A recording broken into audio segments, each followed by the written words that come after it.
Queridos, graça e paz, aqui quem vos fala é o pastor Fernando Moraes. Nós moramos em Santa Rita de Cássia, na Bahia, e congregamos o Ministério Apostólico Águas Purificadoras. Hoje eu quero falar um pouco sobre o poder do perdão. O perdão, ele é poderoso e é necessário demais para nossas vidas. Quando eu nasci prematuro, né? Nasci dentro de um lar espírita, e as conversas dos nossos familiares era que eu não iria sobreviver, né? Que eu não iria morrer. Mas com 9 anos de idade, meus pais se converteram. Eu tinha 9 anos de idade, lembro como se fosse hoje. Começamos a buscar a Deus, a servir a Deus. E o nosso lar mudou, né? Para melhor, claro. Só que quando eu completei 16 anos de idade, os meus pais se separaram.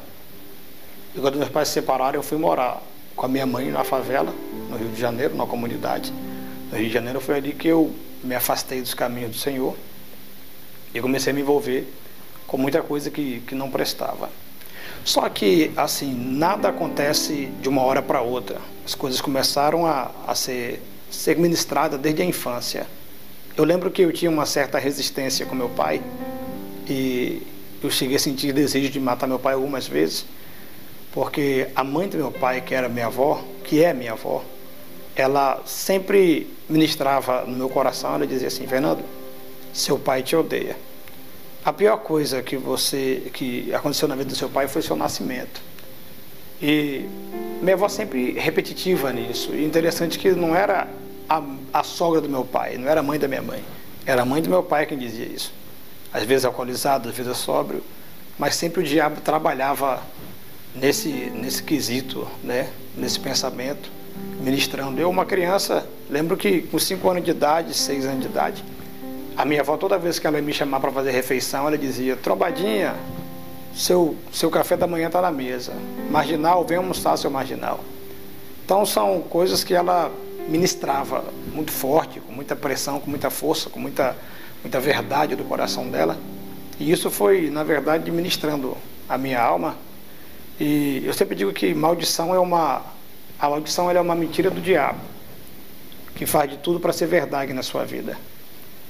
A maldição é uma mentira do inferno, que faz de tudo para ser verdade. Tem pessoas que elas vivem um ciclo repetitivo e às vezes a gente acaba não entendendo, mas é uma maldição que cerca a vida dela e faz com que ela venha sempre voltar para aquilo que ela vivia antes. As amizades, tem gente que tem facilidade. Eu vi uma vez uma mãe trazer o filho dela, tirar o filho dela, mudar de lugar.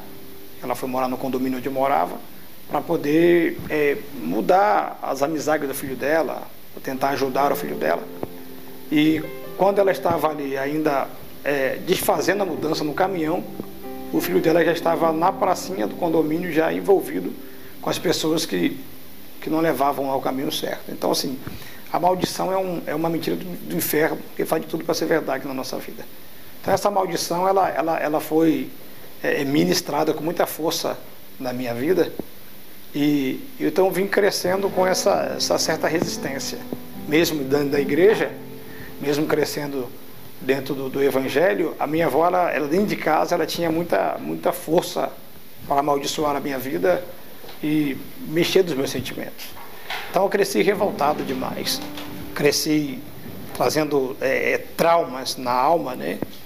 E quando meus pais se separaram, eu fui morar numa comunidade com a minha mãe, e aí eu me afastei dos caminhos do Senhor. Eu tinha 16 anos de idade, comecei a usar droga, prostituir, beber, comecei a me envolver, né, na facção, né, criminosa. Era faccionado, não vou falar o nome da facção, acho que não precisa, mas era faccionado. E eu lembro que para mim o lugar de paz era estar na boca de fumo. Para mim era onde todo mundo me entendia, onde as pessoas me compreendiam, onde os amigos, né? Parece que as conversas eram as mesmas. Eu sempre digo que na boca de fumo, no tráfico, os jovens que estão envolvidos com o tráfico, a maioria das vezes, pelo menos 90% deles, tem problema de relacionamento com seu pai, com a sua mãe. São problemas de haver separação, e onde o jovem, o adolescente, ele não consegue administrar isso dentro dele. Então o caminho de fuga, a rota de escape acaba sendo droga e boca de fumo. E quando estava na boca de fumo, eu perdi muitos amigos no tráfico, perdi mais de 20 amigos no tráfico. Perdi amigo picotado, queimado, perdi primo picotado, perdi primo queimado no tráfico, perdi um tio também que foi também vítima do tráfico, né, no Rio de Janeiro. E isso foi trazendo mais dores, e quanto mais dores, mais trauma, mais ódio. Eu vivia ódio demais. Tinha dias que eu acordava para fazer maldade. Tinha um dia que eu acordava, eu precisava fazer maldade com alguém. Eu sentia aquela necessidade de fazer alguma crueldade aquele dia. Então o diabo, ele cegou, né? Cegou o entendimento. Mas tudo por causa de uma falta de perdão. Porque nesse caso, eu passei muito tempo querendo provar para o meu pai que eu era capaz. Eu queria provar para o meu pai que eu era homem, que eu era macho, que eu era bravo, né? Que eu estava envolvido com um crime. Só que a falta de perdão, ela é perigosa demais, porque ela é uma linha muito fina, uma linha muito silenciosa, e a falta de perdão, ela cega, né? Ela nos cega. Porque quando eu fui conversar com meu pai, eu vou contar isso mais para frente, o meu pai chegou para mim, eu já convertido, meu pai disse para mim: Fernando, eu nunca soube que você estava no tráfico, envolvido com tráfico de droga, e nunca soube também que você usava drogas. Estou sabendo aqui agora. Por quê? Porque quando você está ferido, você quer ferir as pessoas. E quando você está ferido, você vive para aquela pessoa. Então eu vivia para provar para alguém que nem estava lendo a minha história, não estava lendo a minha vida, e eu correndo atrás para querer provar alguma coisa. E aí com isso nós ficamos reféns dos nossos sentimentos machucados, destruídos, querendo provar para muita gente que nós deveríamos ser, que nós somos melhores. Uma coisa que eu aprendo com Ana é isso. A Ana, ela vai, no capítulo 1 de 1 Samuel, no versículo 10 e 11, Ana vai falar um negócio muito forte para Deus. Ana vai dizer assim: Senhor, se o Senhor me der um filho varão, jamais passarei navalha no cabelo dele e ele será teu. Então Ana está fazendo um voto com Deus, e nessa oração de Ana, em nenhum momento Ana fala de Penina. Em nenhum momento Ana diz: Senhor, me dá um filho para a Penina ver que eu sou capaz. Me dá um filho para a Penina ver que eu sou mulher. Me dá um filho para a Penina ver que eu também tenho um filho agora. Não, em nenhum momento Ana fala o nome Penina na sua oração. Ana nunca permitiu a perseguição ou a perseguidora interferir no seu contato com Deus ou interferir na sua adoração. Quando Jesus diz assim: vocês não recebem porque vocês pedem mal. O que é pedir mal? Pedir mal é quando nós pedimos para responder a alguém. Ah, Deus, me dá um carro para o meu pai ver que eu sou capaz. Me dá um carro para o meu cunhado ver que eu tenho agora um carro. Então, quando nós fazemos esse tipo de oração, nós pedimos errado. É o que Jesus está dizendo: vocês não recebem porque pedem mal. Agora, quando nós alinhamos o nosso propósito com o propósito de Deus, por exemplo, me dá um carro porque esse carro vai servir na tua obra, vai levar os irmãos em casa, vai buscar os irmãos em casa, vai buscar o novo convertido em casa, vou levar muita gente para a igreja. Então você está alinhando o seu propósito com o propósito de Deus. Aí tem uma chance de 100% que dá certo. Mas quando nós vivemos para responder a alguém, é o perigo. E quando nós olhamos para a Bíblia, falando sobre perdão, por que não lembrar do José? O José foi um exemplo crucial. José foi lançado na cisterna pelos seus irmãos, foi vendido pelos seus irmãos, foi caluniado pela mulher de Potifar. Mas quando José se dá, ele reconhece os irmãos, está diante de seus irmãos, ele agora olha para os irmãos dele, reconhece os irmãos dele e vai pedir que ele vai sair dali e vai para um lugar. Eu chamo esse lugar de o quartinho do perdão. Por que o quartinho do perdão? Porque José, naquele lugar, ele vai chorar. E ele vai chorar tão alto que a casa de Faraó vai ouvir. Os egípcios vão ouvir. Os irmãos de José vão ouvir. Que choro é esse? Esse é o choro do perdão. Por que o choro do perdão? Porque quando José volta, José agora olha para os seus irmãos e diz assim: ó, não precisam ter medo de mim, porque tudo que me aconteceu foi a mão do Senhor que me conservou com vida para esse propósito. Mas por que é que José chegou a essa conclusão? Eu imagino José naquele lugar dizendo: Senhor, eles me jogaram na cisterna. Deus dizendo: José, você precisa perdoar. Eu imagino José dizendo: Senhor, mas eles me venderam. Eu imagino Deus dizendo: José, você precisa perdoar, porque Deus jamais confiaria a economia do Egito na mão do José que não perdoa. Então existem áreas da sua vida que precisam ser tratadas. Enquanto você não perdoar, Deus não vai confiar os grandes projetos que Ele tem para a sua vida. O perdão, ele é necessário e o perdão, ele é crucial. Então eu passei escravo das minhas mágoas, das minhas emoções, dos meus sentimentos, e hoje eu entendo muito bem. Eu entendo muito bem o que Davi disse aquele dia para Deus. Davi disse para Deus assim: Deus, tira a minha alma da prisão. O Davi não estava preso, a alma não estava presa numa cadeia física, mas o que Davi está dizendo é: o desejo de me vingar de Saul é muito forte. Saul está nas minhas mãos. Eu não posso matar um Saul porque eu vou me tornar um Saul. Eu vou me tornar um assassino, vou me tornar um perseguidor. Então todas as pessoas que são perseguidas, elas têm a tendência a perseguirem também, se elas não entrarem na linha do perdão. Quando nos cantores do Inário, eles são bem claros. Eles vão dizer, os cantores do Inário cristão dizem, porque te abate, minha alma, confia nele, confia em Deus espera. Porque o confronto, a luta, a guerra é com a alma. Porque a nossa alma tem a tendência a guardar ressentimentos. Eu costumo dizer que o psicólogo, ele não cuida da mente, ele cuida da alma. O psicólogo cuida da alma, porque a nossa mente é a nossa alma, as nossas emoções, os nossos sentimentos. É aquilo que te bota para baixo, aquilo que faz, hoje eu não consigo nem me levantar da cama, porque numa lembrança traumática, numa lembrança de uma violência sexual, numa lembrança de um espancamento na infância, a alma vem e ela quer que a gente valorize essas dores, ela faz a gente valorizar essas experiências antigas. Quando o anjo diz para a mulher de Ló, ele diz assim, olha para ela, não olhe para trás. O que ela faz? Ela olha para trás. E quando ela olha para trás, ela olha para o passado. E ela vira uma estátua de sal, ela fica paralisada para sempre. Então, quando ela olha para o passado, ela paralisa o presente e interrompe o futuro. Então, às vezes, nós olhamos para o passado e nós fazemos isso. Nós paralisamos o nosso presente e interrompemos o nosso futuro. Tem muita gente presa no que aconteceu. Às vezes nós queremos achar culpado pelo nosso fracasso. Mas eu sou assim porque no ano de 1990 minha mãe disse que eu não ia prestar, meu pai disse que eu não ia prestar, minha avó disse que eu não ia prestar. E nós nos agarramos nessa palavra, nós não corremos atrás para fazer diferente e ficamos satisfeitos com o que estamos vivendo. Então, quando eu me envolvi com tráfico, eu vi muita coisa, eu vivi muita coisa pesada. Eu conheci muitas pessoas de alto escalão no tráfico. E eu sempre naquela expectativa de mostrar para meu pai que eu era homem, que eu era capaz, que eu era bravo. Só que aí o que acontece? Eu fui para o Exército Brasileiro. Servi o Exército Brasileiro. Não tinha condições nenhuma de servir o Exército. Não tinha estudo para isso, não tinha físico para isso. Era bem magrinho, bem sequinho, andava encurvado, uma malandragem terrível. Falava muita gíria. E quando eu entrei para o Exército, eu lembro que quando estava me alistando, me deram uma ficha para preencher uma ficha, e nessa ficha perguntava assim, qual é a sua religião?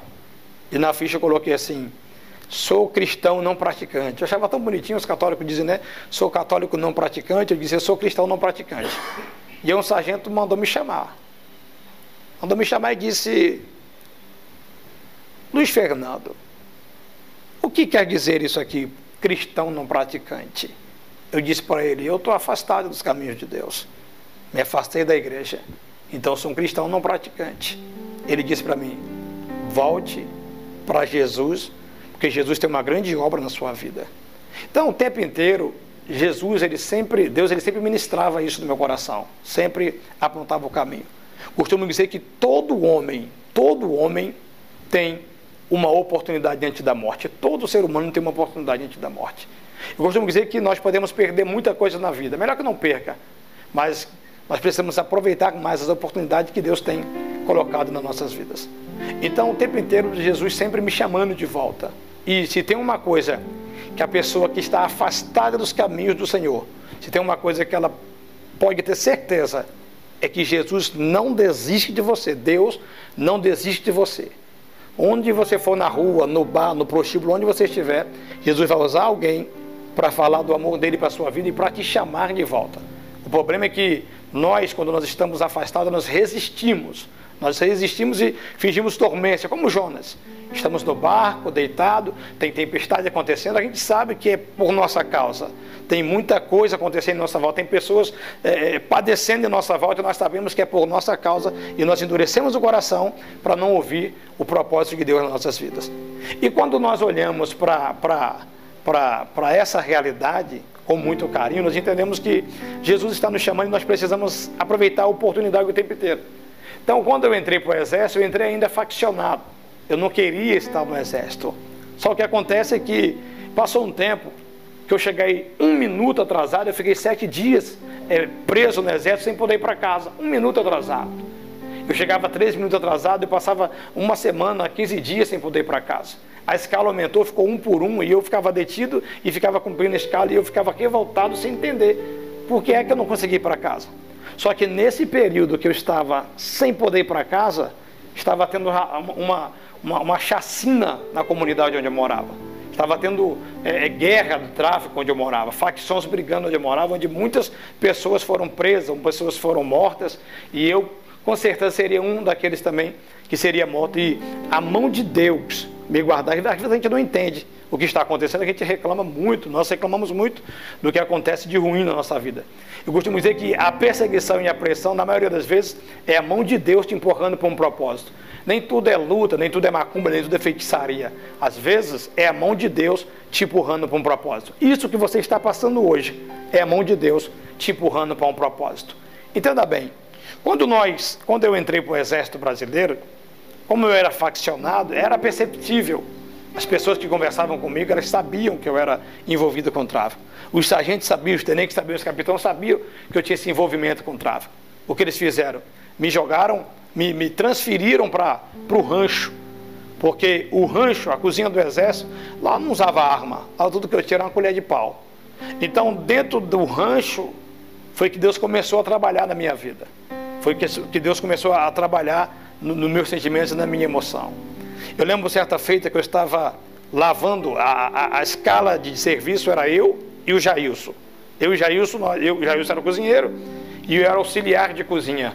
E eu auxiliava o Jailson na cozinha.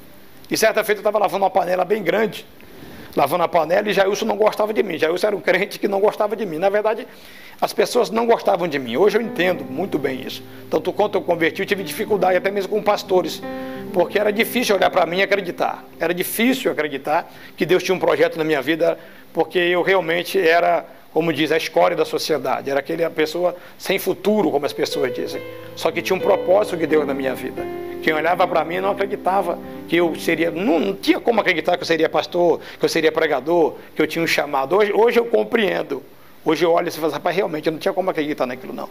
Mas Deus acreditou. E quando Deus acredita, é mais do que suficiente. Eu lembro que Jailson não gostava de mim. Jailson conversava muito pouco, só o básico comigo. E era notório que Jailson não gostava de mim. E Jailson passou por mim, eu estava lavando uma panela bem grande. E eu cantei um hino assim: imagine um lugar onde tudo é muito lindo. Cassiano, né? Eu queria ir para lá, se eu pudesse para estar. Não, era o hino da Cassiano. E o Jailson passou por mim e disse assim: moleque, você conhece hino da igreja? Eu disse: conheço. Estou afastado tem 4 anos. Sou profeta da casa do Senhor. Deus me usa em profecia e revelação. Sou pregador da palavra de Deus, mas estou afastado tem 4 anos. Ele olhou para mim assim, meio sem jeito, e disse para mim assim: moço, volta para Jesus. E saiu. Então o que acontece? Daí, todo lugar que eu ia, Deus sempre usava alguém para falar comigo e tinha um propósito, que tinha um chamado. Eu lembro que, certa feita, fui para uma igreja, chamei um amigo meu, drogado demais, e ele usava muita droga, eu também usava, e a gente só ia para a igreja drogado. Eu fui para a igreja com ele 3 vezes, eu levei ele para a igreja 3 vezes. Fui visitar uma igreja e ele foi comigo.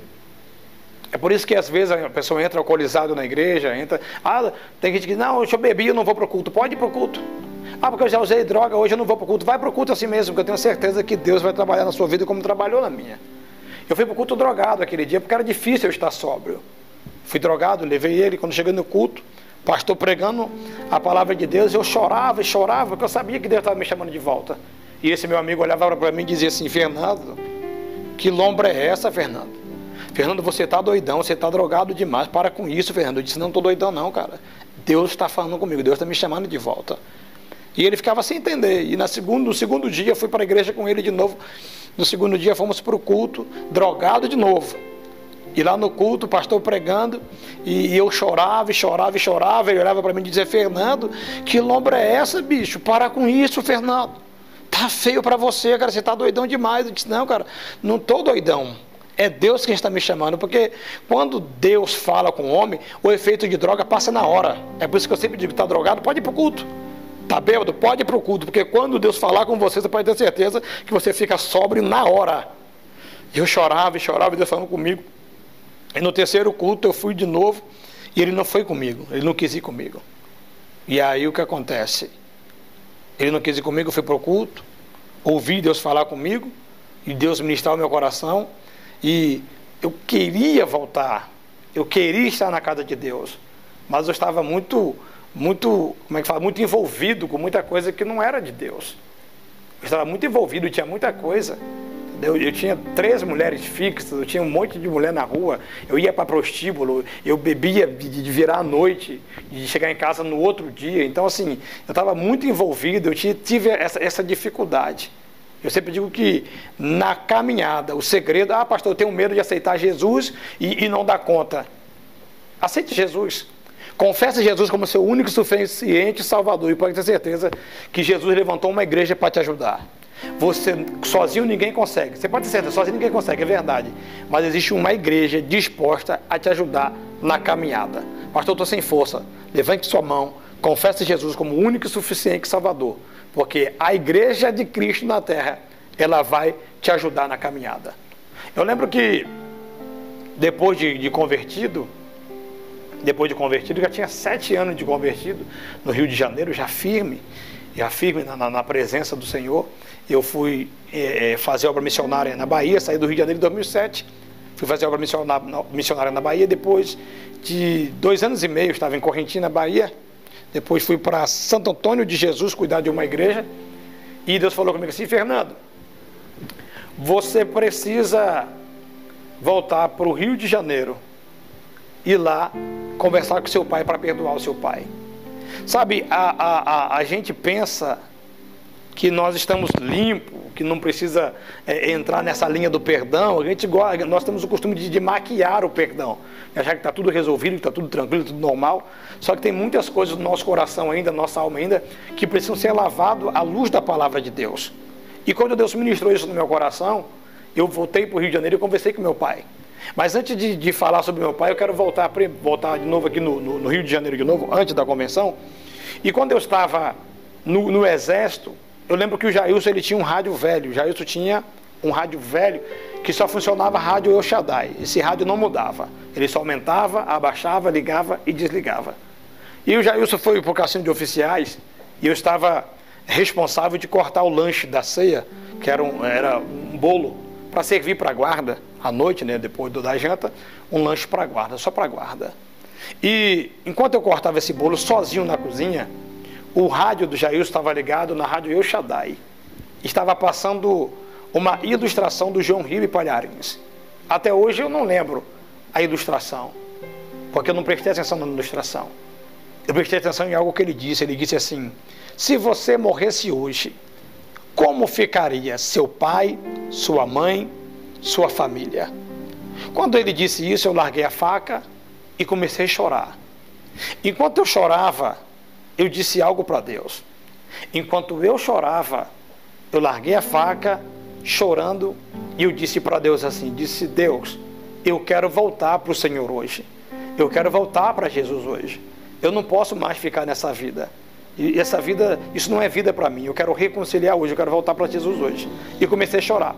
Enquanto eu chorava, eu fui renovado por um renovo muito forte. E eu comecei a chorar e orar em línguas. Eu já não conseguia mais falar em português. Eu falava com Deus, mas eu só falava em línguas. Eu chorava e falava em línguas. O Jailson veio do cassino de oficiais e o Jailson me viu falando em línguas. Quando o Jailson me viu orando em línguas, o Jailson olhou e disse: é um demônio na boca do Fernando. Eu vou expulsar esse demônio agora. O Jailson correu, colocou a mão na minha cabeça e disse assim: demônio, eu te repreendo agora. Sai do Fernando agora em nome de Jesus. Só que da boca do Jailson eu não ouvi isso. Da boca do Jailson eu ouvi assim: assim diz o Senhor Deus, eu tenho uma aliança contigo. Te chamei como meu profeta e hoje renova a aliança que tenho contigo na terra. Então Deus, ele fez algo no meu coração naquela hora e arrancou as amargas do diabo da minha vida. Deus, ele tem o poder, o Evangelho de Cristo tem poder de mudar a vida do homem. O Evangelho de Cristo tem poder de mudar a vida do homem. Existia um homem na Bíblia que morava em Gadara, o gadareno, morava no cemitério. E se ele morava no cemitério é porque ele não conseguia viver entre família, ou a família não conseguia mais viver com ele dentro de casa. Por isso ele vai morar no cemitério. Mas quando Jesus liberta ele dessa legião de demônios, a primeira coisa que ele quer fazer é se levantar, entrar no barco e fazer a obra missionária. Ele quer ir junto com os 12. Jesus disse para ele assim, ó, volta para a sua casa e mostra dentro da sua casa o que eu fiz. O que Jesus está dizendo é que esse evangelho poderoso tem poder de reinserir o homem no seio familiar. O que Jesus está dizendo é que, muito mais do que pregar fora, pregar nas igrejas, é viver um evangelho dentro de casa, a ponto da sua família ver o que é poder de Deus. A segunda coisa que eu aprendo na Bíblia sobre o poder do evangelho, a segunda coisa que eu aprendo na Bíblia sobre o poder do evangelho, é quando Jesus tem um encontro com a samaritana no poço, João capítulo 4. Jesus ministra ela, fala com ela, essa mulher saiu de casa meio-dia. Eu sempre digo que só sabe o poder do meio-dia quem mora no oeste da Bahia, no nordeste da Bahia, sabe muito bem. Por quê? Porque sabe que meio-dia no interior fecha tudo, de meio-dia às 2 está tudo fechado, não tem ninguém na rua, os comércios todos estão fechados, é horário de almoço. Então, quando essa mulher sai de casa meio-dia, é porque não tem ninguém na rua, ela está com vergonha de sair no meio da sociedade por causa daquilo que ela vive. Mas quando ela tem encontro com Jesus, ela vai sair dali e ela vai ensicar e vai de cabeça erguida e vai dizer, eu conheci um homem que revelou toda a minha vida e revelou toda a minha história. E tudo me levou a entender que ele é o Cristo, Filho de Deus. Quando ela diz isso, os homens perguntam, e onde ela está? Ela diz, vem ver. Então, ela não tem mais vergonha de entrar na sociedade, porque o Evangelho reinseriu ela de volta na sociedade. Esse é o poder do Evangelho. Então o Evangelho muda e transforma a vida do homem a ponto de reinserir ele no seio familiar e no meio da sociedade. Esse é o poder do Evangelho de Cristo na vida do homem. E quando Jesus veio trabalhando na minha vida, eu fui com o Jailson visitar a igreja dele, e lembro como se fosse hoje, no culto, eu sentado, é por isso que eu sempre digo que eu não gosto de conversar na igreja, no culto, porque o que acontece é uma batalha espiritual, é uma guerra espiritual. E eu precisava, eu estava naquele culto querendo mais de Deus. E eu só chorava, e o pastor dirigindo o culto, e eu chorando. E do meu lado tinha um jovem e uma jovem do meu lado.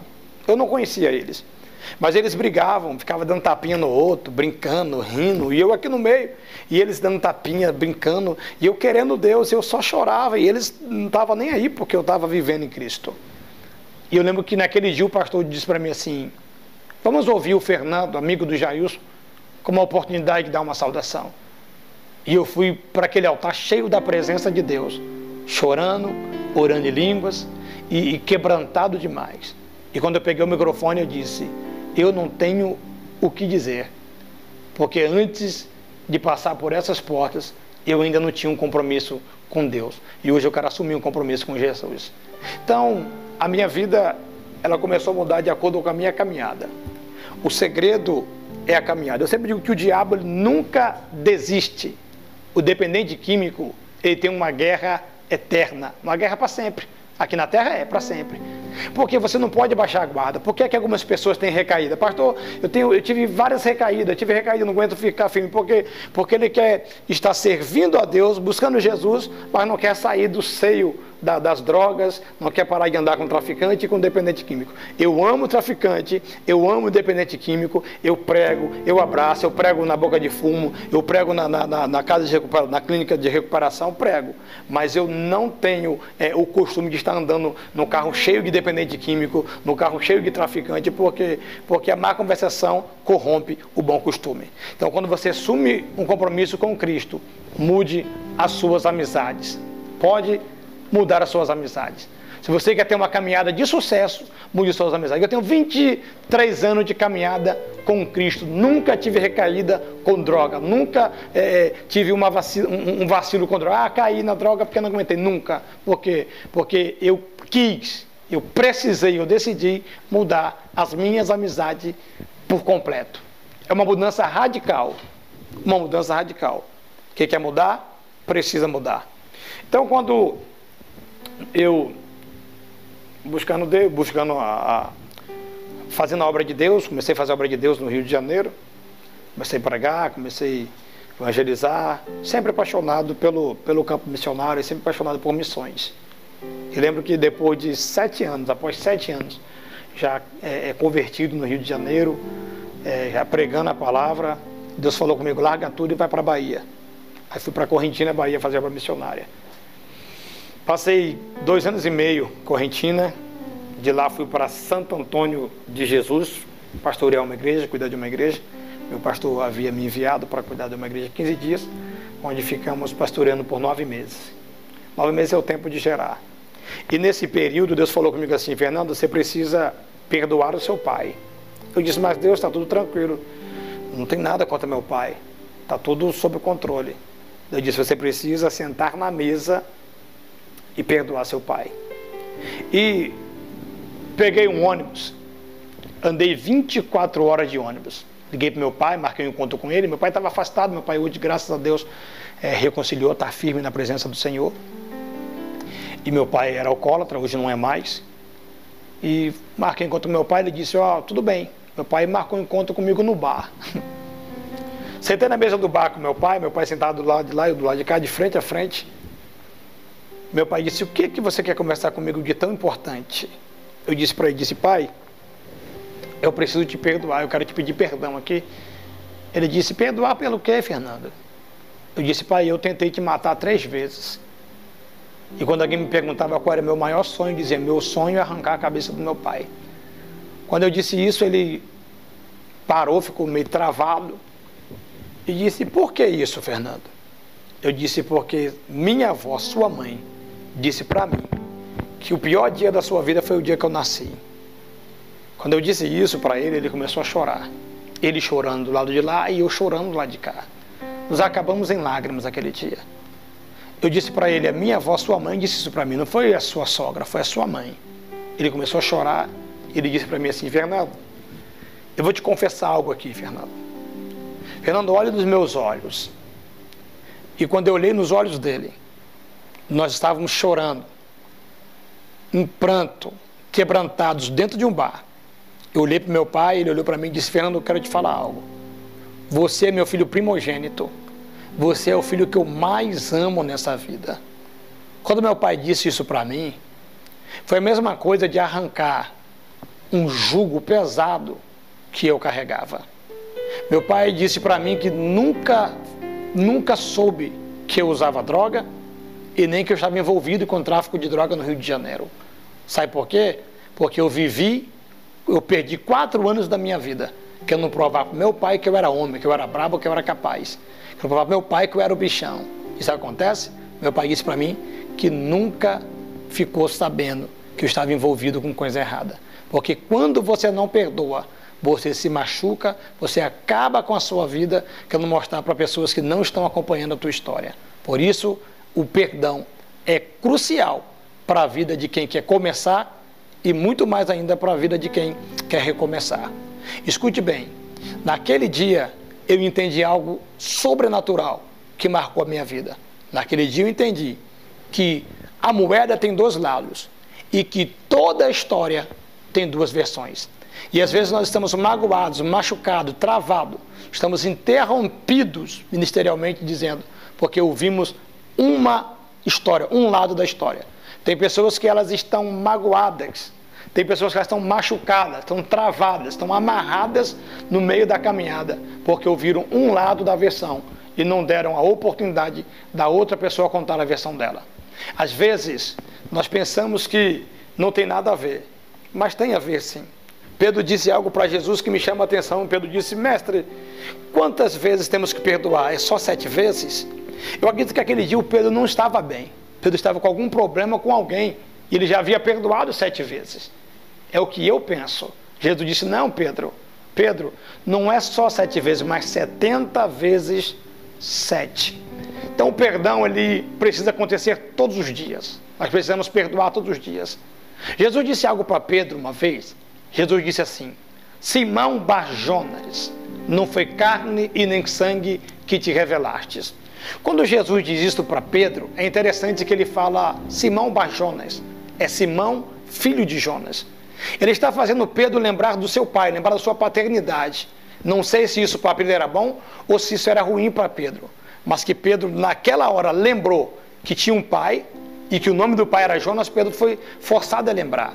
Existem pessoas que estão caminhando, que estão pregando, que estão profetizando, mas se tocar no assunto paternidade, no assunto pai, ela trava o coração na hora. Por quê? Porque é algo que ela nunca permitiu ser tratado na vida dela. E eu vou lhe falar, quer ter sucesso? Libere perdão para o seu pai.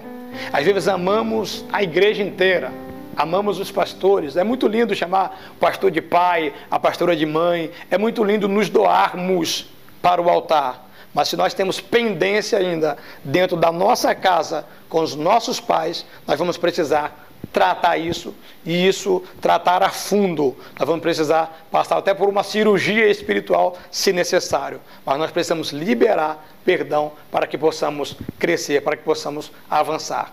Existem homens na Bíblia que tiveram dificuldades por falta de perdão.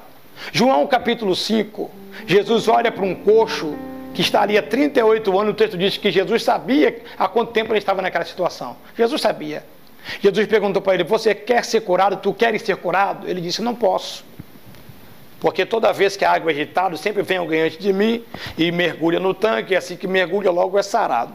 Quando ele disse, não posso, porque sempre passa alguém antes de mim. Ele está lembrando de pessoas que prometeram levar ele e não levaram. Está lembrando de pessoas que pisaram nele para alcançar o milagre, alcançaram o milagre e não lembraram dele. Essa lembrança de dor está atrasando o milagre dele. Por que atrasando?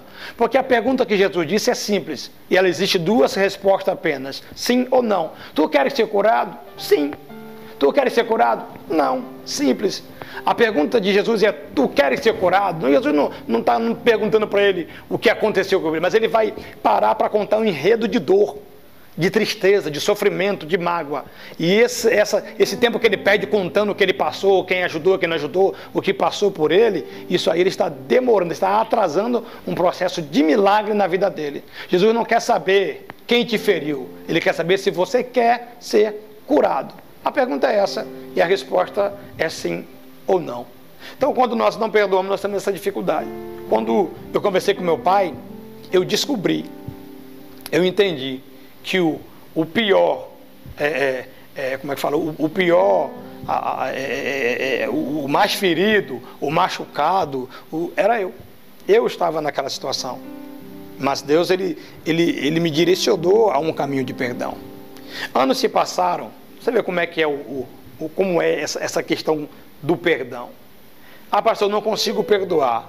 Eu sempre digo que o perdão, ele é praticado. Como é isso, pastor? Todos os dias nós precisamos praticar o ato do perdão. Por exemplo, seu João te machucou, te feriu.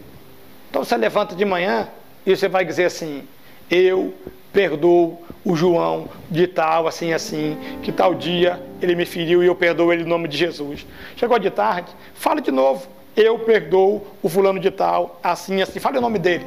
A princípio, vai doer demais, você vai travar, você não vai conseguir falar. Mas se tem uma coisa que a palavra tem, é o poder de gerar. A mulher do fluxo de sangue disse, se eu tão somente tocar nas vestes dele, eu serei sarada. De tanto ela falar isso, ela vai reproduzir isso, ela vai viver isso. Quando ela encontra Jesus, ela toca nele e ela é curada. Por quê? Porque ela já havia gerando palavra de como deveria ser.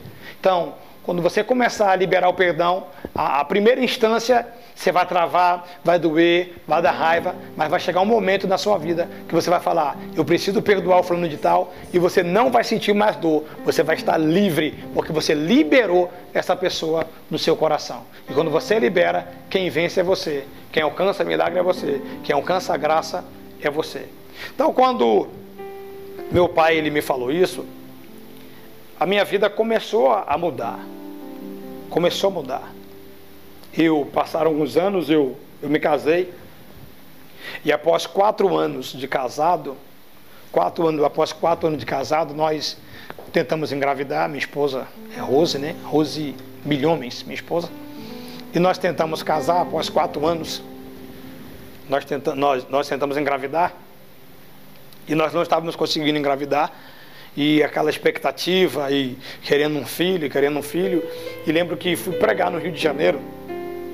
E quando eu estava no ônibus, passando na cidade de Paracatu, Minas Gerais, eu senti um frescor no peito.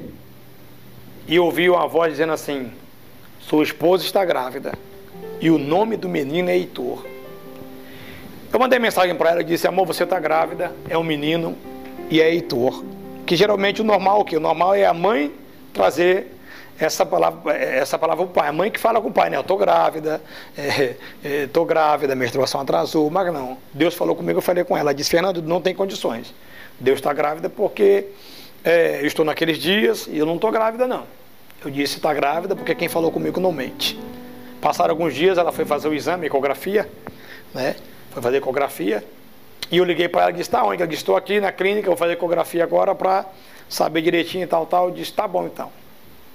E aí eu disse para ela assim: ó, beba muita água, coma bastante fruta, para alimentar bastante o bebê e hidratar bastante o bebê. Aí ela disse para mim assim, eu disse para ela assim: e outra coisa, vê se ele parece comigo, viu? Quando eu disse isso, ela disse: não, Nando, se eu estiver grávida, o bebê vai estar do tamanho do carocinho de arroz ainda. E não dá para saber nada não. Eu disse: então beba água, coma fruta, cuida do nosso carocinho, viu? E desliguei. Passado meia hora, liguei para ela de novo e disse: e aí, amor, como é que tá o nosso carocinho? Ela disse assim: ô Nando, o doutor falou que não estou grávida e que não tem nada nem no saco gestacional, não tem nem sinal de gravidez, é impossível estar grávida, não estou grávida de jeito nenhum. Eu disse para ela: o computador está quebrado, o equipamento está quebrado, o médico está louco, porque quem me falou não mente. Você pode ter certeza, queridos, que quando Deus promete, Deus cumpre. Quando Deus promete, Deus cumpre. Meu Heitor está com 9 anos de idade. Os médicos disseram que não estava grávida, o médico disse que estava com eclâmpsia, o médico disse que tinha que tirar, que tinha que abortar a criança, e o menino está com 9 anos de idade, jogando futebol, super saudável. Quando Deus promete, Deus garante. Mas quando meu filho estava com 9 meses de idade, minha esposa havia voltado a trabalhar. Estou falando sobre o perdão ainda.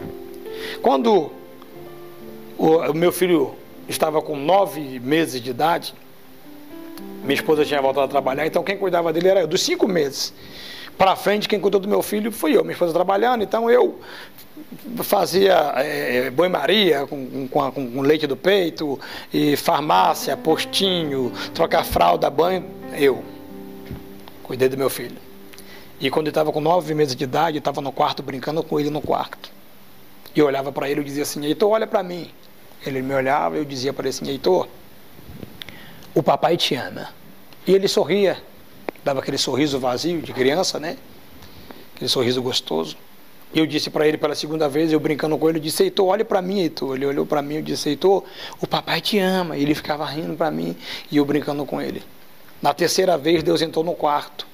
E quando Deus entrou no meu quarto, Deus disse para mim assim: Fernando, fala para o seu filho mais uma vez que você ama ele. Olhei para o meu filho e disse: Heitor, o papai te ama. Deus disse para mim: Fernando, por que é que você fala com ele como se falasse com uma segunda pessoa? Por que você não disse para o teu filho: eu te amo? Diga para ele: Fernando, eu te amo. Eu disse: tá fácil. Olhei para o meu filho, ele rindo, eu disse para ele assim: Heitor, olhe para mim. Ele olhou para mim e disse: Heitor, eu travei. Eu disse: Heitor, olha para mim. Heitor, ele olhava e eu dizia: Heitor, eu não conseguia falar: Heitor, eu te amo de jeito nenhum. Aí Deus falou para mim assim: Fernando, ainda existem pendências entre você e seu pai que precisam ser tratadas. Se você não perdoar o seu pai, você vai maltratar, você vai ferir pessoas que eu coloquei na sua vida, porque você vai repetir o ciclo. Você precisa perdoar para você não machucar quem eu coloquei na sua vida para você cuidar. Quando nós olhamos sobre perdão e essa necessidade que temos de perdoar, essa libertação, porque o perdão é uma libertação necessária na vida de todo homem e de toda mulher. Entenda bem, um dia eu conversando com meu pai tirou a camisa e eu vi muitas manchas. Eu já conhecia aquelas manchas, mas nunca havia perguntado. Muitas manchas nas costas do meu pai. Eu disse para ele: pai, que manchas são essas nas suas costas? Ele disse para mim assim: Fernando, a sua avó me batia de correia de Kombi, de motor de Kombi. Sua avó me dava surra de correia de motor de Kombi. Por isso tem essas marcas nas minhas costas. Então, quando eu olhei para ele, Deus ministrou no meu coração. É por isso que quando ele ia te bater, ele te batia pesado. Por quê? Porque ele não havia perdoado a mãe dele ainda. Então, quando você não perdoa, você repete o ciclo tudo de novo. Você pode estar na igreja, você pode estar pregando o evangelho, pode estar cantando nas igrejas, você pode ter alcançado muita coisa no seu ministério, mas a falta de perdão tem travado muitas portas na tua vida ainda. Talvez você esteja aí espancando crianças dentro da sua casa, sem nem perceber que você está reproduzindo aquilo que fizeram na sua vida. Quando eu voltei para...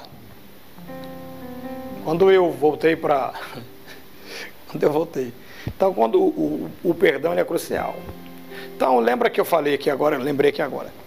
Eu falei sobre um amigo que levei ele para a igreja 3 vezes comigo. Nós fomos para a igreja drogados, eu chorava. Ele dizia: Fernando, você está doidão, cara, para com isso, para com essa lombra. Eu dizia: não, moço, é Deus que está falando comigo. Deus está falando comigo. Deus está ministrando no meu coração. Segundo dia fomos para a igreja drogado de novo. Pastor pregando e eu chorando, pastor pregando e Deus falando comigo. Eu vou repetir aqui. Você pode, não vou para a igreja drogado, usei droga, não vou para a igreja, não bebi, não vou para a igreja. Você pode ir para a igreja, você pode ir para o culto, porque Deus vai falar com você e vai mudar a tua vida. E naquele culto, Deus ministrava no meu coração. Terceiro culto, chamei esse amigo meu, ele não foi comigo. Interessante que anos e anos se passaram, fui levar minha esposa para conhecer meus familiares no Rio de Janeiro, primeira vez que minha esposa foi para o Rio de Janeiro, meu filho novinho ainda, e minha mãe disse para mim: Fernando, vai lá embaixo comprar um cheiro verde para mim. Eu desci, saí da casa da minha mãe, estou descendo a comunidade, encontrei 2 senhoras no meio do caminho, eu, minha esposa e meu filho, e elas olharam para mim, as duas, chorando, disseram para mim assim: Fernando, você está na igreja ainda? Eu disse: estou. Ela disse: não sai não, meu filho. Olhou para minha esposa e disse: ô minha filha, não deixa ele sair da igreja não, porque ele era muito ruim aqui na comunidade. Às vezes a gente pensa que não, mas as pessoas estão lendo o que Deus está fazendo na nossa vida e na nossa história. Não é sobre o que nós falamos, não é sobre o que nós pregamos, é sobre o que nós estamos vivendo de acordo com a palavra de Deus. Eu lembro certa feita, deixa eu concluir isso aqui primeiro. Quando nós caminhamos, as pessoas estão lendo não o que falamos, estão lendo a nossa vida. Cheguei no mercado, comprei o cheiro verde. Quando estou saindo do mercado com a minha família, eu vi um mendigo muito louco na porta do mercado. Cabelo muito grande, ele todo sujo, com sacolas amarradas, correntes, cordões enferrujados, bijuterias. Ele olhou para mim, ele começou a gritar. E ele gritava um monte de palavras torpes, um monte de palavras terríveis, e me olhava. Minha esposa ficou com medo, ficou atrás de mim, meu filho aqui atrás de mim com medo. O povo que estava andando na calçada parou para olhar o que estava acontecendo, eu parei para tentar entender o que estava acontecendo, e ele começou a falar muitas coisas, muitas palavras pesadas, e de repente ele olhou para mim, e eu, sem entender, ele se aproximou, chorando, e disse para mim assim: Deus existe. Ele disse: você é pastor agora, né, Fernando? Eu disse: sou. Quando ele disse: você é pastor agora, eu entendi. E lembrei que era o meu amigo. Nos abraçamos e começamos a chorar. Choramos demais aquele dia. Chorei. E ele disse: você é pastor? Eu disse: eu sou pastor. E aí ali continuei pregando para ele e tal. Quem era esse mendigo? Esse mendigo era aquele meu amigo, dos 3 cultos. Primeiro culto fui drogado, ele foi comigo. Segundo culto drogado, ele foi comigo. Terceiro culto, ele não foi mais.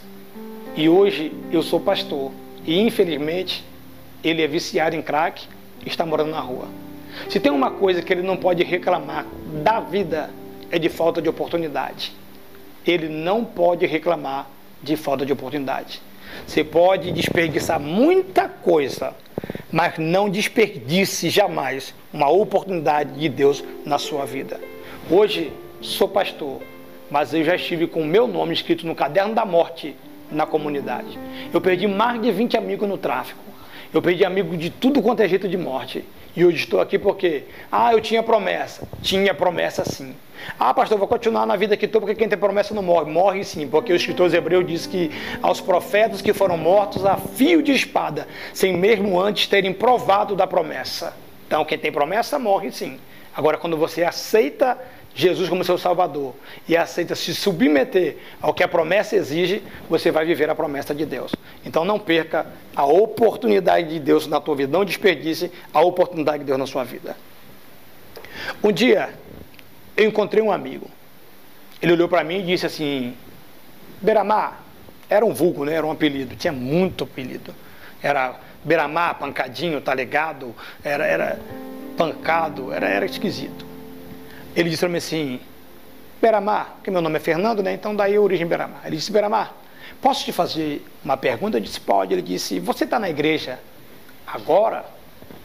Eu disse: eu estou, porque quando eu me converti eu mudei de comunidade, então as pessoas não sabiam nem o que eu estava vivendo, eu ia lá só para visitar minha mãe. Ele disse: você está na igreja? Eu disse: eu estou na igreja. Ele disse: você sabia que eu fui diácono da igreja? Eu disse: não sabia não, rapaz. Fernando, eu fui diácono, eu tirava oferta, eu pregava, eu cantava, só que eu saí da igreja e não consigo mais voltar. Eu disse para ele assim, falei: moço, volta para Jesus. Ele disse para mim: Fernando, eu não posso porque meu dom é roubar. E realmente roubava muito, assaltava muito. Ele disse: meu dom é roubar. Quando ele disse isso, eu virei as costas e fui para casa da minha mãe. Depois, após isso, fui para a comunidade onde eu estava morando, onde congregava, né, ficar no meio dos crentes, que é bom demais andar com um crente. E 3 dias depois eu voltei para visitar minha mãe de novo. Minha mãe disse para mim: Fernando, você sabia que mataram um rapaz aí em cima hoje de manhã? Eu disse: não sabia não. Eu disse: quem foi? Ela disse: foi fulano de tal. Eu disse: ele me falou que o dom dele era roubar. Então assim, não desperdice a oportunidade de Deus na tua vida. Eu encontrei um rapaz uma vez, eu disse para ele assim: vamos para o culto. Era numa quarta-feira. Eu disse para ele: vamos para a igreja, aceitar Jesus, rapaz, mudar de vida. Ele olhou para mim e disse assim: Fernando, hoje é quarta-feira, sexta-feira agora é aniversário da minha filha, sábado vou fazer um festão para ela, no domingo eu vou levantar minha mão, vou reconciliar com Jesus e vou seguir com Jesus. Eu disse: amém. Virei as costas e fui embora. 15 minutos depois, ele subiu uma comunidade, ele era mototáxi, subiu a comunidade para levar um amigo dele lá em cima na favela, era uma casinha para ele. O amigo dele sabia que ele morria e levou ele para a morte. Ele foi metralhado, ele foi fuzilado e ele ficou no micro-ondas, o corpo dele no micro-ondas por 3 dias, o corpo dele no micro-ondas por 3 dias, a fumacinha dele subindo. E eu lembro até hoje ele dizendo para mim: Fernando, hoje é quarta-feira, sexta-feira é aniversário da minha filha, sábado eu vou fazer um festão para ela e domingo eu vou reconciliar e vou voltar para Jesus. Não deixe para amanhã o que você pode fazer hoje. Amanhã pode ser muito tarde. Então não desperdice uma oportunidade de Deus na sua vida. A falta de perdão amarra, atrasa muita coisa na vida do homem. Quando nós olhamos para Davi, ele disse assim: existe alguém da casa de Saul para que eu possa agir de bondade de Deus para com ele. Bondade de Deus para com ele. Quando Mefibosete é trazido até Davi vai fazer uma proposta para ele interessante. Davi chamou ele para sentar na mesa todas as manhãs, para comer na mesa com ele. Maravilhoso. Só que Davi vai dizer algo interessante. Davi vai dizer assim: olha, tudo que era do seu pai e que era do seu avô, eu vou restituir. Eu vou devolver a você. Aí Mefibosete olha para ele e diz assim: ó rei, por que é que o Senhor se preocupa com um cão morto como eu? Falta de perdão. O rei está falando de restauração, de restituição. E Mefibosete está olhando para a situação e lembrando de onde ele estava, lembrando do que ele passou. Deus não quer que você fique preso no que você passou. Deus quer que você veja, enxergue o que Deus tem para a sua vida. Não fique preso. Por isso é necessário liberar perdão. Por isso a necessidade de liberar perdão. Liberar perdão é necessário, liberar perdão é crucial. As pessoas não falam mais de perdão hoje nas igrejas. As pessoas falam de prosperidade, de bonança, de riqueza, de melhora de vida. Mas o perdão em si, tem muita gente sem ano, sem falar com o pai, sem falar com a mãe, sem falar com o irmão, sem falar com o primo. Tem muita gente sem falar com o próprio filho. Estão sem ano, estão em comunhão com a igreja, porque é muito fácil você, num culto de ceia, você olhar para alguém do seu lado, perdoar, examinar e tomar a sua ceia. Agora, existem situações na nossa vida que precisam ser examinadas de forma verdadeira, de forma bem minuciosa, para que possamos encontrar em nós. Nós somos muito bons para encontrar erro nos outros. Quando nós oramos para Deus expor o escândalo de alguém, nós falamos o nome da pessoa, o pecado que fez, com quem fez, que não pode ter essa brincadeira com Deus, que essa pessoa tem que ser exposta. Mas quando nós pecamos, nós dizemos assim: ó Deus, perdoe nossos pecados, nossas falhas e amém. Simples. Simples. Então nós precisamos perdoar. Jesus disse para Pedro, interessante: Pedro, quando perdoar no seu coração e liberar essa palavra para essa montanha mudar de lugar, ela vai mudar de lugar. Quando perdoar no seu coração. O perdão, ele é poderoso. O perdão, ele é poderoso. Então Deus, ele veio fazendo muita coisa na minha vida, na minha casa. Eu reconciliei, como disse aqui, voltei para Jesus, caminhei, tem 22 anos caminhando. Meu pai hoje é meu melhor amigo, conversamos todos os dias, nós conversamos todos os dias. Meu pai me pede, me liga e diz: Fernando, fala comigo como pastor, não fala comigo como filho agora não. Me dá uma direção assim, assim, não pai, assim, assim, assim, assim. Então assim, é isso que Deus faz. Aconteceu algo, quando eu fui morar com minha mãe foi morar com outro homem, né, meu padrasto, né? Eu tenho um pai, mas sim, esse padrasto meu que faleceu há pouco tempo, agora ele faleceu. Mas meu padrasto e eu, nós tivemos muita dificuldade. Quando eu estava envolvido com as coisas erradas ainda no crime, tinha muita dificuldade, a gente brigava demais, batia, agredia ele, e era aquela coisa terrível. Um dia eu peguei esse meu padrasto, ele levantou a mão para minha mãe, e eu peguei ele, nós amarramos ele, colocamos dentro do porta-malas de um carro, e ia levar ele lá para o Morro do Amor. E nessa comunidade nós iríamos colocar pneu nele, e colocar fogo nele. Colocar fogo nele vivo. E aí na hora veio um monte de gente, né, da comunidade: solta ele, solta ele, solta ele. Eu disse: vai morrer, ele vai morrer, ele tem que morrer. E o povo: solta ele, solta ele, solta ele. Eu falei: não, ele vai morrer. Ele merece morrer. E aí, solta ele, pelo amor de Deus, não vai escolher não, era gente boa, tá. Eu falei: ele vai morrer. E no meio da multidão, minha mãe surgiu. E minha mãe disse para mim assim: meu filho, solta ele. Faz isso com ele não. Eu disse: mãe, ele vai morrer, ele precisa morrer, ele tem que morrer. E minha mãe desmaiou. Quando a mãe desmaiou, ela caiu no chão assim, meio feio, sabe? E aí trouxeram o álcool, passaram o álcool no nariz dela, ela voltou chorando, desesperada, passando mal. Eu consegui achar um pouco de compaixão no meu coração aquele dia ainda. Eu soltei, abri o porta-malas e falei: não, pode levar ele, leva ele. Pode levar ele embora. Leva ele embora, leva seu marido embora. E eu e meu padrasto tínhamos essa dificuldade. Só que quando eu reconciliei, voltei para Jesus, eu lembro que eu colocava 3 Bíblias em cima da mesa para poder estudar a palavra de Deus. Meu padrasto chegava 11 horas da noite. De 11 da noite até 3 da manhã ele chegava, embriagado demais. Esse homem chegava em casa, eu estudando, ele jogava minhas Bíblias no chão, rasgava minha Bíblia, me empurrava, batia na minha cara, xingava a Deus, blasfemava até o teto. E eu olhava para ele assim e eu só chorava. Eu queria voar nele para esbagaçar com ele, mas agora eu não podia mais, porque agora eu servia a Deus. Então aquele sentimento, ele vem, a raiva vinha, mas eu sabia que agora eu era um servo de Deus, era um homem de Deus, eu não podia, eu tinha que dominar. E por várias vezes ele fez isso. Por várias vezes ele rasgou minha Bíblia, ele me empurrava, jogava minhas coisas tudo no chão. Interessante é que quando eu reconciliei, passei 7 anos no Rio de Janeiro pregando o Evangelho de Cristo, vim para a Bahia, quando voltei para pregar no Rio de Janeiro, chamei minha mãe, meu padrasto foi para o culto também. E no culto, o meu padrasto e minha mãe choravam demais. Chorava que atrapalhava. Eles chorando e eu dizendo, eu fazia assim para eles assim, ó, menos, calma, porque eles atrapalhavam, choravam alto demais, os dois chorando demais. E quando eu terminei de pregar, meu padrasto olhou para mim, chorando, e disse assim, Fernando, cara, eu sou seu fã, rapaz, porque você mudou de verdade, você é um homem de Deus, e eu quero aceitar Jesus também, eu quero virar crente também igual você. Por quê? Porque não é um evangelho falado, era um evangelho vivido dentro de casa.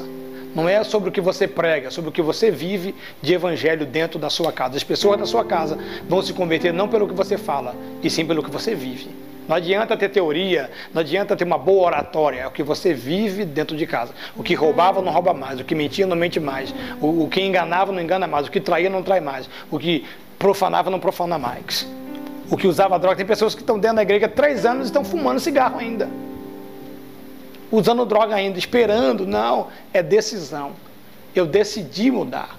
Eu passei mal, a abstinência, eu amassava papel para fumar papel puro, papel sem nada dentro para passar a abstinência, mas eu decidi, eu nunca mais vou usar droga na minha vida, porque eu quero Jesus. Ei, fácil não é para ninguém. Não espere um caminho de facilidade. Espere sim um caminho de renúncia. Se você estiver disposto a renunciar, os céus vão se mover para mudar a tua vida e mudar a tua história. Aconteceu algo interessante da minha caminhada. Como eu disse, minha família era espírita, né? Eu fui pregar no Rio de Janeiro uma vez, e quando eu chego no Rio, eu vou pregando em várias cidades. Então, o primeiro dia eu fico na minha mãe, e aí depois eu saio pregando, e aí no penúltimo dia eu vou para minha mãe, durmo lá, e no dia seguinte sigo viagem para casa, retornando para casa. E eu estava na minha mãe dormindo, na casa da minha mãe dormindo, e minha mãe me passou o telefone e disse, toma, é para você. E eu, meio sonolento, peguei o telefone, coloquei no ouvido, de repente minha tia disse assim, Fernando, você vai embora que dia? Eu disse, tio, eu vou embora amanhã, meio-dia e 45. Ela disse, amanhã eu vou aí orar por você. Amanhã, oh meu Deus, e aí foi tudo. Vamos lá, dar um tempinho para repetir, né? Aconteceu algo na minha vida, numa das minhas viagens missionárias, interessante. Toda vez que eu vou pregar no Rio de Janeiro, primeiro dia eu durmo na minha mãe, fico com a minha mãe, saio, vou pregar o evangelho nas igrejas, e quando é o penúltimo dia, venho, durmo na minha mãe, para no dia seguinte seguir viagem. Eu estava na casa da minha mãe dormindo, e minha mãe pegou o telefone, passou para mim, estava meio sonolento, disse, é para você. Eu coloquei o telefone no ouvido, minha tia falou assim, Fernando, você vai embora que dia? Eu disse, eu vou embora amanhã, meio-dia e 45 eu vou embora. Ela disse, amanhã de manhã eu vou aí para você orar por mim, viu? Eu disse, tá bom. Ela desligou o telefone, minha mãe disse, o que sua tia queria? Eu falei, tá zombando de mim, mamãe. Minha tia tá zombando de mim, porque minha tia macumbeira, não tem condições de minha tia estar pedindo oração para um pastor, tá só para zombar mesmo, o povo tem essa mania feia. E fui dormir. Quando foi de manhã cedo, minha mãe me chamou e disse, Fernando, acorda, sua avó e sua tia estão aí, e o negócio da oração não é zombaria não, o negócio da oração é uma coisa séria. Eu disse, uai. Levantei, escovei o dente, vim para a sala, cumprimentei elas normal, disse para minha tia, o que foi, tia, o que está acontecendo? Ela disse, meu filho, eu quero que você ore por mim. Eu quero que você ore por mim, Fernando, porque está tudo travado, tudo amarrado na minha vida, eu quero que você ore. Falei, a senhora, avó, o que a senhora quer? Ela disse, eu quero que você ore pelo seu tio e pelo seu primo. Seu tio é alcoólatra, seu primo está envolvido na boca de fumo, e eu já falei para eles, por que é que vocês não fazem igual o Fernando, que entrou para a igreja e deixou Deus mudar a vida dele, a história dele? O Evangelho não é falado dentro de casa. O Evangelho é vivido dentro de casa. Eu não lembro de ter evangelizado a minha avó e ter pregado para minha avó. Mas uma coisa eu tenho certeza, eles estavam acompanhando a minha vida o tempo inteiro. Minha tia se converteu, está na Igreja Universal, está buscando Deus, e é assim que Deus faz. Então, a promessa de Deus para a sua vida, ela vai estender sobre toda a tua casa, sobre toda a sua família. Fique firme. Eu quero orar por você agora. Onde você estiver, no presídio, nos hospitais, no prostíbulo, nos garimpos, nas bocas de fumo, onde você estiver agora, na sua casa, na sua cozinha, onde você estiver ouvindo essa oração, que o Espírito Santo de Deus venha te envolver agora, a ponto de arrepiar todo o seu corpo, para testificar de que Deus está nessa oração, que as amarras, as algemas, que os cárceres caiam por terra agora na autoridade do nome de Jesus, e que a libertação, que a transformação do Evangelho genuíno venha tomar a sua vida agora do alto da cabeça e a planta dos pés, em nome de Jesus. Seja livre do álcool, seja livre da droga, seja livre da prostituição, seja livre do roubo, seja livre do adultério agora, em nome de Jesus. Todo mal que te amarrava, que te oprimia, que te escravizava, seja quebrado aqui hoje. E que essa palavra de perdão, que essa ministração de perdão, através da palavra de Deus, venha ter êxito na sua vida, de forma que você venha se espantar, venha se escandalizar, venha se admirar, porque a mão do Senhor está sobre a tua vida. E a partir de hoje, a tua vida nunca mais será a mesma. A partir de hoje, toda palavra liberada contra a tua vida e contra a tua história é quebrada aqui hoje na autoridade do nome de Jesus. Toda praga de mãe, praga de vó, praga de madrinha, tudo que não é de Deus, eu rejeito agora na autoridade do nome de Jesus. Tudo que não é de Deus, eu rejeito agora e digo, seja livre para prosperar, para avançar, para crescer, em nome de Jesus. Amém.